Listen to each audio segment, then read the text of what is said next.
Hello and welcome to my channel, I Win to Lose Gaming. In today's video, we're going to be taking a look at a free-to-play peak potential Constellation 6 Fischl.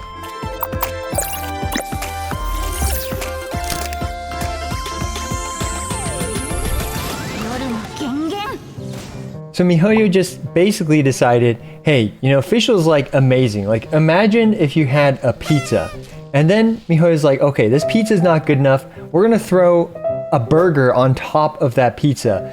And after dendro's release, that's basically Fischl because she is just like absolutely crazy and an amazing character. Now let's take a look at my Fischl's build before we move on. But before we get started, it's time to pay some bills, and today's sponsor is AFK Arena. If you aren't familiar with them, AFK Arena is the gold standard for AFK games and have defined the entire genre. And they're having an epic collab with one of the most acclaimed RPGs of all time, The Witcher 3 Wild Hunt.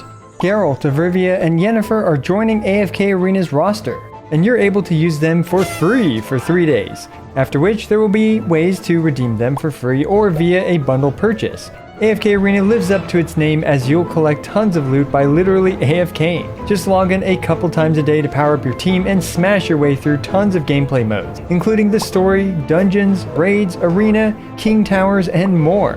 But wait, that's not all. AFK Arena has had many collabs in the past, like Assassin's Creed, Persona 5, and Overlord, so you can be excited for future epic collabs as well. Partake in the glamorous art and AFK gameplay that has revolutionized the entire mobile gaming market. And now is the perfect time to join with the Witcher collabs Geralt and Yennefer joining the fray. Smash that link down below to get started on your favorite mobile device and use promo code TheWitcher3 to receive 1,000 diamonds and more items. Huge thanks to AFK Arena for sponsoring today's video. Now her crit stats are pretty well balanced, 74, 137.8, and she has an electro damage goblet. Now for the weapon, I deliberated for quite a while, but I decided to go with the Stringless because the Stringless is a common 4-star weapon, and back in the day I did a poll on the Widsith, and a ton of you guys have it at Refinement 5, and almost all of you guys have it somewhere between Refinement 1 and 4, or even Refinement 5. So I figured, hey, the Stringless is basically like the Widsith in terms of rarity, so most of you guys will have the Stringless between Refinements 1 and 5, and after, even more time that you keep playing this game, you are likely to get a Stringless eventually to Refinement 5 if you don't already have 1 or 2 even already. Now for the artifacts, she is using the Thundering Fury. I know that, there are other artifacts that can be considered better for Fischl, but for this showcase, I decided to go with Thundering Fury. I find it to be probably the most well-rounded, well-balanced, and besides, I have a pretty good Thundering Fury set. So speaking of artifact quality and all that stuff, my Fischl's damage potential for her Ascension 4 passive, or her passive 2's lightning zap, is at 77.25% in comparison to a damage maximized Fischl with a Refinement 5 Stringless. So really that's going to be just about as good as you can get in terms of damage potential for most free-to-play accounts. Like, it's pretty hard to get artifacts significantly better than the ones that I'm using now for most free-to-play players. Now before continuing, I do want to talk about what does it mean to be a peak potential free-to-play character. This is generally months worth of artifact farming, a quick showcase of her raw damage, and then a quick showcase of her aggravate damage. So her raw damage is kind of what you'd expect. Okay, I haven't done the animation cancel with Fischl for a little bit, so that's pretty embarrassing, but you guys get the point. It's nothing that impressive. Now let's take a look at how much damage she ends up doing with aggravate, and we're going to throw this down and we're going to toss Calais stuff, and we can just see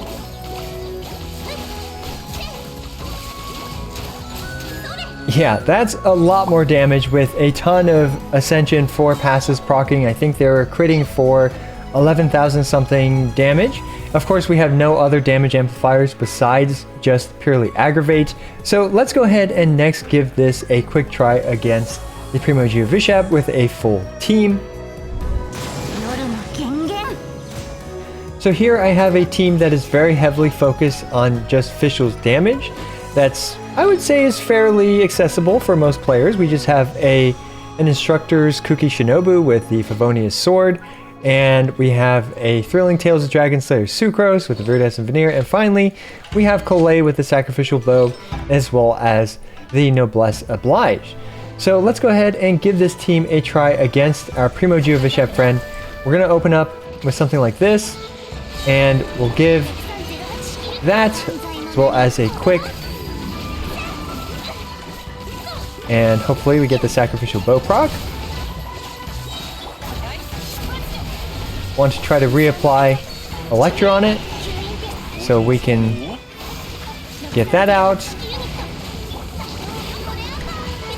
And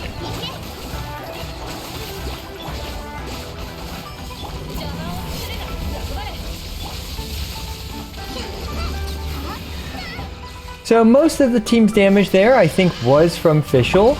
I wasn't paying too close attention in terms of exactly how much Oz and stuff were doing, like how much damage they were doing, but I don't know, it felt pretty decent, especially considering, right, this is Fischl, who is an off-field sub-DPS character.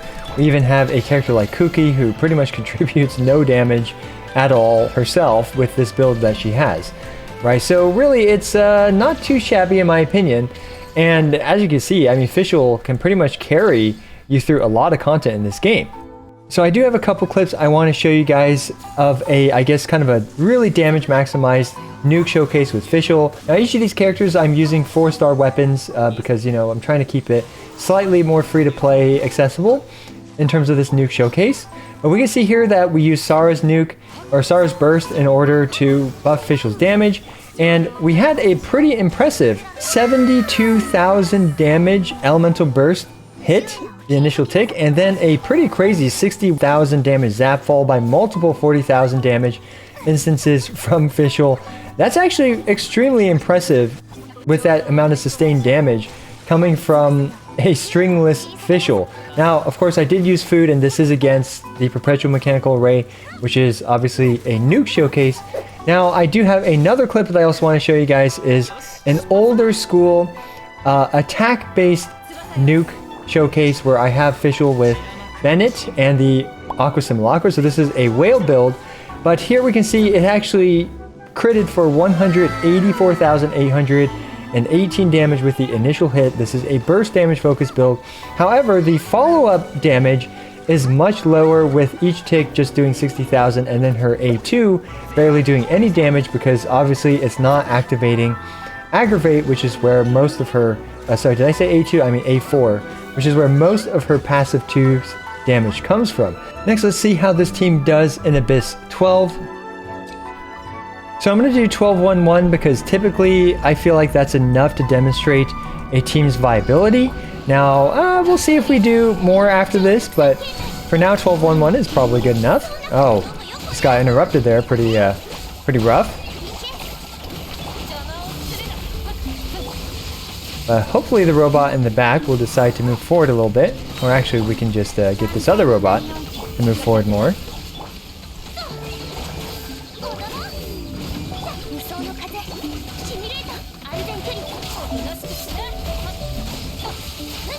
Alright.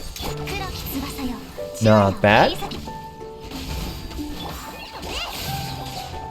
Toss this on it.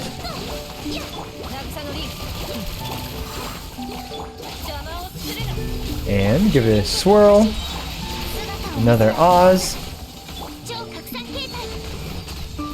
Okay, 53 seconds is quite respectable. Now, I did also want to point out that this defense shred of 35% is actually huge when it comes to the performance of that team, which is the current blessing of the Abyssal Moon. So you can kind of add roughly 10 to 15 seconds on that run's performance to account for this defense shred, assuming it wasn't there. But nonetheless, considering Fischl is a sub-DPS character and really Kuki contributes very, very little to that team's damage output, especially with that build, I think a 3-second clear time is extremely good, right? Like that's really good for a sub-DPS character like Fischl.